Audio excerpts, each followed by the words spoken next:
Mais non, c'est pas le sujet, c'est le réchauffement climatique, c'est pas les normes en fait.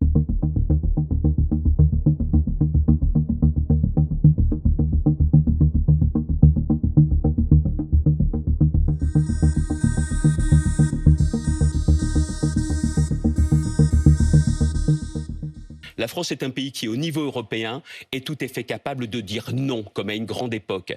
On n'est pas obligé de tout avaliser des règles internationales qui font qu'on importe des produits qui sont justement produits avec des règles qu'on n'accepte pas chez nous. Si on n'avalise pas, on sort de facto des traités européens. Non, je vais vous expliquer. Non, ça, c'est pas les traités européens. C'est aussi à l'Europe de dire les choses. Regardez les agriculteurs, que ce soit aux Pays-Bas, que ce soit en Roumanie Allemagne aussi, en Allemagne. Il y a le même malaise. Est-ce que l'on veut continuer à produire ou importer? Moi, je veux qu'on continue à produire ici. Le problème, c'est que nous avons aujourd'hui des dirigeants qui ont tout accepté, qui ont accepté tous ces accords de libre-échange et qui acceptent de voir avec des normes, une multiplication de normes incroyable, nos agriculteurs s'écrouler. Je vous donne un exemple. Sur les haies, la taille des haies, il y a 14 normes européennes sur la taille et l'entretien des haies. Comment voulez-vous que les agriculteurs ne s'en trouvent pas fortement impactés? Le sujet, c'est le réchauffement climatique, c'est pas les normes en fait. Le sujet, c'est comment on fait pour faire en sorte que les agriculteurs puissent encore exercer leur métier. Comment fait-on pour que ça n'assèche pas totalement les ressources en eau? Comment fait-on pour que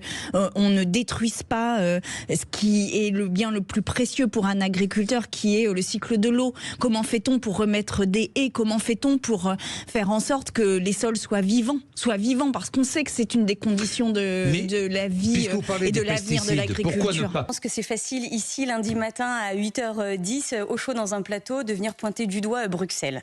Rappelons simplement. C'est vrai que ce sont les nations, ce sont les gouvernements qui votent. Rappelons ce qu'est Bruxelles. Bruxelles, cette année, pour le monde agricole, pour 400 000 bénéficiaires du monde agricole, c'est quoi? C'est 9 milliards d'euros. 9 milliards d'euros justement pour répondre à un certain nombre d'injonctions contradictoires, environnementaux, économiques, sociaux. Nous devons bien évidemment continuer à avancer dans ce sens-là, mais aussi à lever des tabous. Mais comment? Est-ce qu'il y a un certain nombre de sujets sur lesquels la contrainte est trop importante? Harcèlement normatif, disent les agriculteurs. Est-ce qu'il n'y a pas une forme de schizophrénie? Très sincèrement, Prisca Thévenot, votre groupe de la majorité Renew vote ces injonctions contradictoires et en même temps, vous nous dites ce matin avec conviction, il ne faut pas aller dans ce sens-là. Il y a deux choses.